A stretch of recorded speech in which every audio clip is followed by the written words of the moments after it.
সুতমণি সৌনকাদি ঋষিগণের নিকটে 7 দিন যাবৎ যে ভাগবত পাঠ করেছিলেন সেই ভাগবত পাঠের বিষয়বস্তুগুলি পুনরাবৃত্তি আরম্ভ করলেন। কারণ এই 7 দিন নিয়ম করে যারা ভাগবত পাঠ শুনতে পারে নাই তাদেরও এই ক্রমচক্রিকাটা শুনলে পরে লাভ হয়ে যায় 7 দিন পাঠের ফল। তাই শ্রীমদ্ ভাগবত সপ্তাহ জ্ঞান যজ্ঞের প্রথম দিবসের পাঠের বিষয়বস্তু ছিল ভাগবতের প্রথম স্কন্ধের প্রথম অধ্যায় হইতে আরম্ভ করে ভাগবতের তৃতীয় স্কন্ধের 19 অধ্যায় পর্যন্ত, অর্থাৎ হিরণ্যকাক্ষ বধ বরাহ অবতার পর্যন্ত প্রথম দিবসের পাঠ।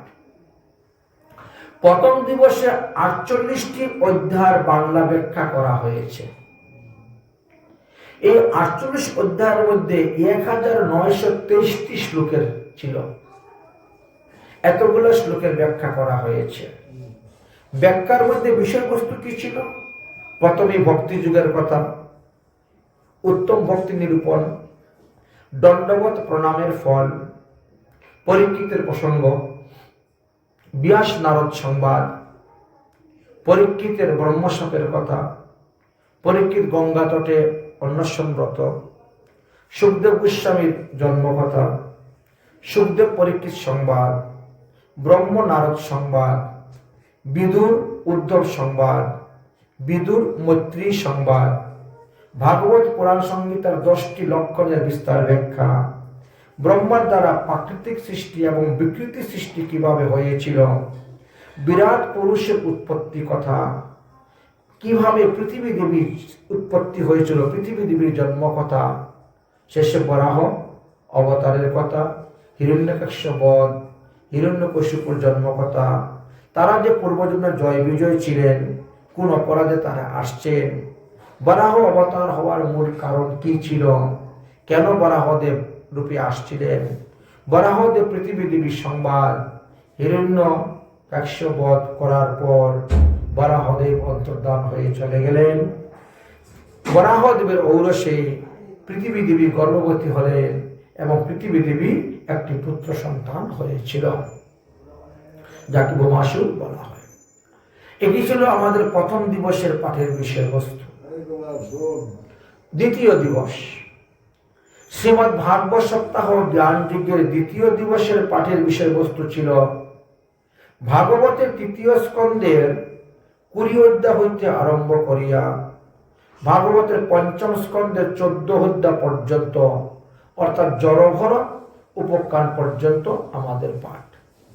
ওই দিবসে 49টি শ্লোকের বাংলা ব্যাখ্যা করা হয়েছে, অর্থাৎ 2450টি শ্লোকের তাৎপর্য আমরা আলোচনা করেছি। সেখানের মধ্যে বিশেষ বিশেষ উল্লেখযোগ্য দ্রব্য ছিল ব্রহ্মা পৃথিবীকে পাওয়ার পর দেবতা মানব পশু পক্ষীগণকে সৃষ্টি করেছিলেন, স্বয়ংভব মনু এবং শতরূপাকে সৃষ্টি করেছিলেন।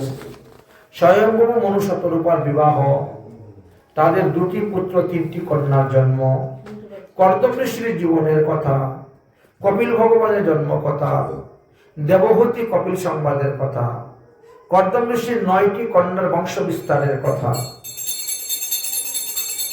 মহাদেব সতী বিবাহ কথা, দক্ষ যজ্ঞের কথা, ধ্রুব চরিত্র, পৃথু রাজার চরিত্র, প্রাচীন বহি রাজার সংবাদ, পুরঞ্জন পুরঞ্জনের কাহিনী, প্রিয়ব্রতের উপখ্যান, বেন রাজার কথা, রুদ্রগীত, নাভা দেবের কথা, ঋষভ দেবের কথা, তারপরে ভরত চরিত্র আসা হলো। শেষে জড়পর উপখ্যান, রাজা রঘুবলীগণের কথা বর্ণন করে আমরা দ্বিতীয় দিবসের পাঠ বিশ্রাম দিয়েছিলাম।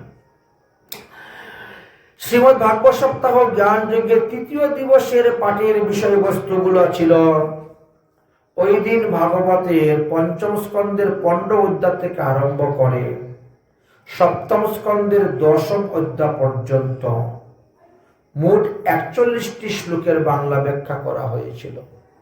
101টি অধ্যায় 41টি অধ্যায়ের বাংলা ব্যাখ্যা করেছিল। শ্লোক সংখ্যা ছিল 1683টি। এতগুলা শ্লোকের বাংলা ব্যাখ্যা তাৎপর্য আলোচনা করা হয়েছিল। তো সেখানে প্রথমেই ছিল ভরতের বংশবর্ণ, তারপরে সপ্তদ্বীপা পৃথিবীর কথা, তারপরে বিভিন্ন বর্ষের কথা, তারপরে সূর্যদেবের গতির কথা, অতঃপর রাহু আদি নক্ষত্র গ্রহগণের কথা, নক্ষত্রের কথা, তারপরে নরক বর্ণনের কথা। অতঃপর আমরা অজামিন চরিত্র উপখ্যান, দক্ষের অভিশাপ দিয়েছেন নারদ মুনিকে, সেই কথা শুনলাম। নারদের উপদেশে দক্ষের 11,000 পুত্র সংসার ত্যাগ করে চলে গেছিলেন। তারপর দক্ষের 60টি কন্যার বর্ণন, দেবগুরু বৃহস্পতির অদর্শন, ত্বষ্টার পুত্র বিশ্বরূপের বর্ণনা, বৃত্তাসুরের জন্ম, বৃত্তাসুর বধ, দধিচি মুনির কথা, ইন্দ্রের ব্রহ্মহত্যা পাপের কথা, চিত্রকেতু রাজার কাহিনীর কথা, অদিতির গর্ভে 49 মরুতের জন্ম কথা, পুং সেবন ব্রতের কথা, নারদ যুধিষ্ঠির সংবাদ এবং জয় বিজয়ের উপখ্যান, হিরণ্যকশিপুর কথা, প্রহ্লাদ চরিত্র বর্ণন, ভগবান নৃসিংহদেবের কথা এবং প্রহ্লাদের রাজ্য অভিষেক, ত্রিপুরাসুর দহন ইত্যাদি কথা আমাদের তৃতীয় দিবসের পাঠের বিষয়বস্তু ছিল। চতুর্থ দিবসের পাঠ শ্রীমদ্ ভাগবত সপ্তাহ জ্ঞান যুগের চতুর্থ দিবসের পাঠের বিষয়বস্তু ছিল ভাগবতের সপ্তম স্কন্ধের 11 অধ্যায় হইতে আরম্ভ করিয়া ভাগবতের দশম স্কন্ধের চতুর্থ অধ্যায় পর্যন্ত 57টি অধ্যায়ে 2379টি শ্লোকের বাংলা ব্যাখ্যা তাৎপর্য আমরা আস্বাদন করি। সেখানে মানব ধর্ম, স্ত্রী ধর্ম, পুরুষ ধর্ম, ব্রহ্মচারী, গৃহস্থ, বানপ্রস্থ, সন্ন্যাসীদের ধর্ম ইত্যাদি, অবধূত প্রহ্লাদ সংবাদ, সদাচার পালন, মন্বন্তর অবতার, গজকুমিরের যুদ্ধের উপখ্যান, সমুদ্র মন্থন, মহাদেবের বিষপান, কুর্ম অবতার, মোহিনী অবতার, ধন্বন্তরী অবতার ইত্যাদি, বলিরাজার কাহিনী, বামনদেবের লীলা কথা, মৎস্য অবতারের কথা, বৈবস্বত মনুর কথা, সুধন্যের কথা, ইলার কথা, চবনমুনির কথা, সুকন্যার কথা, দুর্বাসা ঋষির কথা, অম্বরীশের কথা, মান্দাতা ঋষি, সৌভর ঋষির উপখ্যান, ত্রিশঙ্কু হরিশ্চন্দ্র রাজার কথা, সগর রাজার কথা, ভগবান শ্রী রামচন্দ্রের জীবনী কথা, তারপরে চন্দ্রবংশের কথা শুনতে গিয়ে ঋচিক মুনির কথা, যমদগ্নি মুনির কথা, পরশুরামের কথা, তারপরে যজাতির কথা, যদুবংশ, কুরুবংশ, পাণ্ডব বংশ, দেবকী বসুদেব এর বিবাহ, শ্রীকৃষ্ণের আবির্ভাব, এই পর্যন্ত আমরা চতুর্থ দিবসে শ্রবণ করেছি।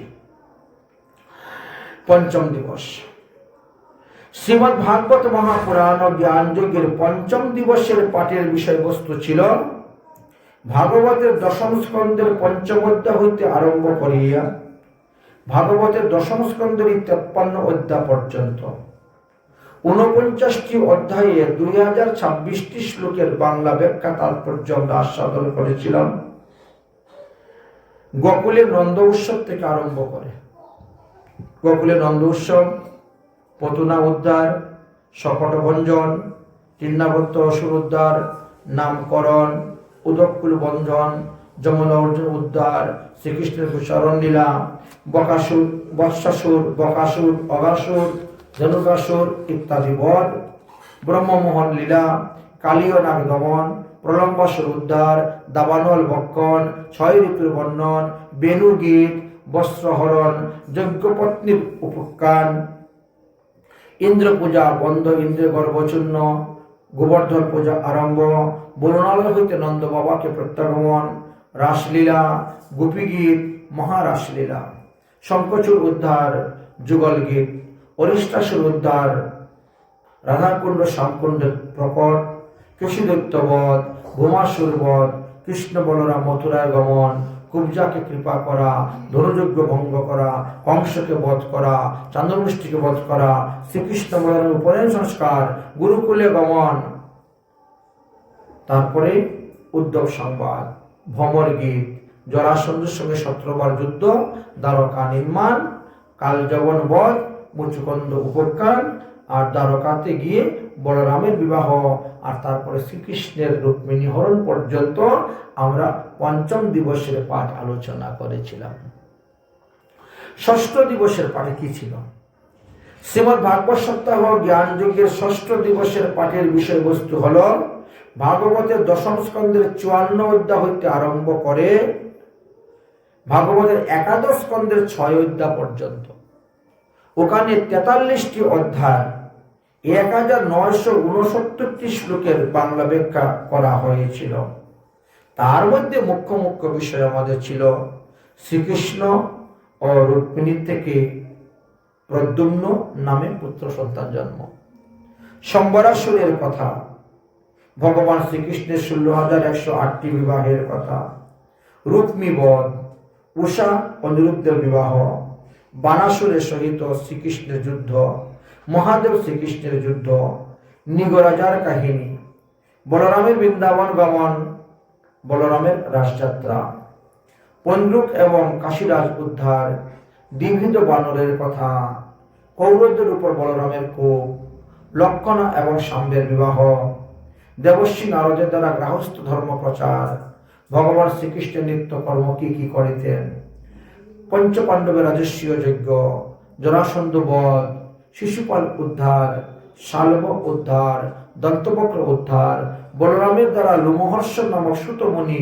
নৈমিষারণ্য বধ, বলবল রাক্ষস উদ্ধার, বলরামের তীর্থযাত্রা, সুদামা বিপ্র দ্বারকাতে আগমন, সূর্য গ্রহণ উপলক্ষে শ্রীমতী রাধারানীর সহিত শ্রীকৃষ্ণের মিলন, বসুদেবের যজ্ঞ উৎসব, দেবকীর 6 পুত্র রসাতল থেকে আনয়ন, অর্জুন সুভদ্রা বিবাহ প্রসঙ্গ, শিবের সংকট মোচন উপাখ্যান, দ্বারকার ব্রাহ্মণের 10টি পুত্রকে ফিরিয়ে আনছেন ভগবান, যেমন অর্জুনকে সম্মান রক্ষা করা, দুর্বাসা ঋষির তারা যদুবংশের উপর অভিশাপ, নবযুগেন্দ্র সংবাদ, এই আমরা গতকালকে আলোচনা করেছিলাম।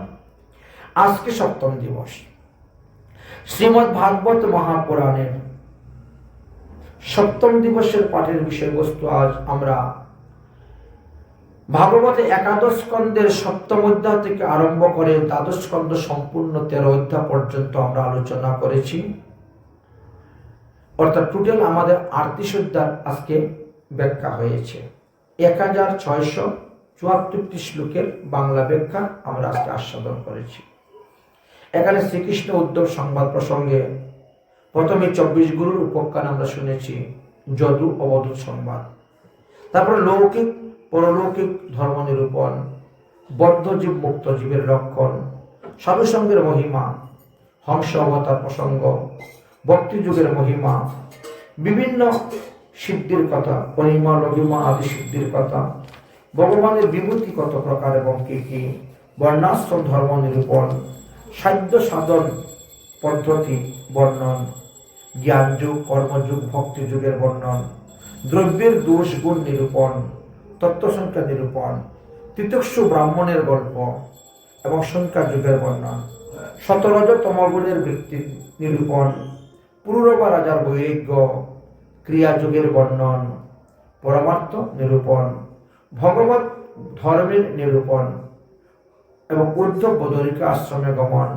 যদুবংশের সংহার, কলিযুগের রাজাগণের বর্ণন, কলিযুগের ধর্ম বর্ণন, নাম সংকীর্তনের মহিমা, সুখদেবের অন্তিম উপদেশ, পরীক্ষিতের মহাপ্রস্থান, জনমেজয়ের সর্পযজ্ঞ, 18টি পুরাণের লক্ষণ বর্ণন, মার্কিন্ডীয় ঋষির তপস্যা বর প্রদান।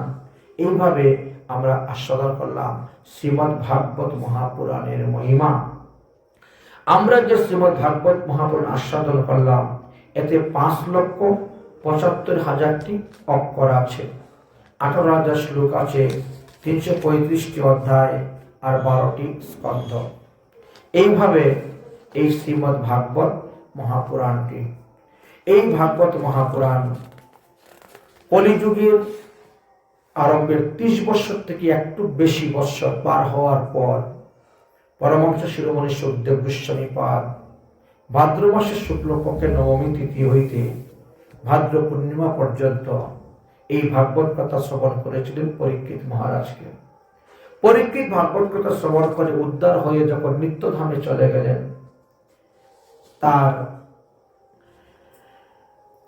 আরো 30 বৎসর গত হওয়ার পর এবার গোকর্ণ এই ভাগবত কথা আলোচনা করেছিলেন। ধুন্ধুকারীকে উদ্ধার করার জন্য আষাঢ় মাসের শুক্লপক্ষের নবমীতে, তারপরে শ্রাবণ মাসের শুক্লপক্ষের নবমীতে আবার পাঠ করলে সবাইকে সব জীবকে উদ্ধার করার জন্য। তার 200 বছর অতীত হওয়ার পর সুতমুনি নৈমিষারণ্যে এসেছিলেন এবং এই শ্রীমদ্ ভাগবত কথা আলোচনা করেছিলেন। তার মধ্যে ভক্তি প্রসঙ্গ রয়ে গেছে। ভক্তিদেবীর জ্ঞান বৈরিক্য জাগার জন্য দেবর্ষী নারদ এই ভাগবত কথা আস্বাদন করেছিলেন। যাই হোক, তাই শ্রীমদ্ ভাগবত মহাপুরাণের মহিমার কথা বর্ণনা করতে গিয়ে বললেন যে এটি হলো সর্ববেদান্ত সার গ্রন্থ। সর্ববেদান্ত সার হি শ্রীমদ্ ভাগবতম মৃশ্যতে তদরসামৃতম তৃপ্তস্য নান্যত্র সদরতি কশ্চিৎ। শ্রীমদ্ ভাগবত মহাপুরাণ হলো 4 বেদ, 6 শাস্ত্র, সমস্ত উপনিষদের সারবস্তু। এতে যে অমৃতময় সুধা দেওয়া আছে, এই অমৃতময় সুধা যাহারা পান করবেন তারা অমর হয়ে যাবেন। আর এই অমৃত সুধা যারা পান করবেন তাদের কাছে অন্য কোনো পুরাণের গল্প ভালো লাগবে না। নিম্নগানং যথা গঙ্গা দেবানামশ্চিতো তথা বৈষ্ণবানাম যথা শম্ভু পুরাণাম ইদানাম তথা। যেমন নদী সকলের মধ্যে গঙ্গা শ্রেষ্ঠ, দেবতাদের মধ্যে ভগবান বিষ্ণু শ্রেষ্ঠ, বৈষ্ণবদের মধ্যে মহাদেব শ্রেষ্ঠ, ঠিক তেমনি ভাবে সমস্ত পুরাণের মধ্যে ভাগবত শ্রেষ্ঠ মনে করবেন। হাজার হাজার অশ্বমের যজ্ঞ করে মানুষ যে পুণ্য ফল লাভ করতে পারে না, শ্রীমদ্ ভাগবত শ্রবণের দ্বারা সেই পুণ্য ফল লাভ করতে পারবেন। এইভাবে ভাগবতের অনেক অনেক মহিমার কথা আলোচনা করেছেন। তারপরে ভাগবতকে প্রণাম করলেন। নমস্তেভ্যে ভাগবতে বাসুদেবায় সাক্ষিণে য ইদং কৃপায়া তস্মৈ আচার্যশ্চ মুমুর্ষবে। এই ভাগবত কথা যিনি শ্রদ্ধার সহিত, ভক্তির সহিত, প্রেমের সহিত, নিষ্ঠার সহিত শ্রবণ করবেন, অর্থাৎ ব্যাসদেবের পুত্র সুখদেবের মুখনিসৃত যে ভাগবত বাণী শ্রীমদ্ ভাগবত মহাপুরাণ যিনি শ্রবণ করবেন, তিনি সমস্ত পাপ থেকে মুক্ত হবেন, কলির সমস্ত দোষ তার নাশ হবে এবং তিনাকে পুনরায় আর পৃথিবীতে এসে জন্মগ্রহণ করতে হবে না। সর্বসাক্ষী স্বরূপা বাসুদেব ভগবানকে প্রণাম করে তখন শ্রীমদ্ ভাগবতের উপদেশগুলা দান করলেন আরেকবার। শেষে বললেন, ভবে ভবে যথা ভক্তি পাদয়োস্তব্য জায়তে তথা পুরুষ দেবৈশ্য নাতত্যেত যত প্রভু। তারপরে বলেন, তাই এই শ্রীমদ্ ভাগবত মহাপুরাণ যারা শ্রবণ করবেন তাদের অচলা ভক্তি হবে, ভগবানের চরণে রাখতে যাবে না। শেষে একটি শ্লোক বললেন যে এই শ্লোকটি 3 বার উচ্চারণ করে আমরা ভাগবত বিশ্রাম দিয়ে দিব। এই বলে ভাগবতের শেষ শ্লোক অর্থাৎ শ্রীমদ্ ভাগবত মহাপুরাণের 12 স্কন্ধের 13 অধ্যায়ের 23 নম্বর শ্লোকটি আলোচনা করলেন। नाम संकीर्तनं यस्य सर्व पापो प्रणाशनं प्रणामो दुःख शमनस्तं नमामि हरिपरं। नाम संकीर्तनं यस्य सर्व पापो प्रणाशनं प्रणामो दुःख शमनस्तं नमामि हरिपरं। नाम संकीर्तनं यस्य सर्व पाप प्रणाशनं प्रणामो दुःख सामना स्तंगनमामि हरिपराम इति श्रीमद्भागवत महापुराणे द्वादशस्कन्धो सम्पूर्णम्। ओम पूर्णमद पूर्णमिदं पूर्णात् पूर्णमुदच्यते पूर्णस्य पूर्णमादाय पूर्णमेवावशिष्यते।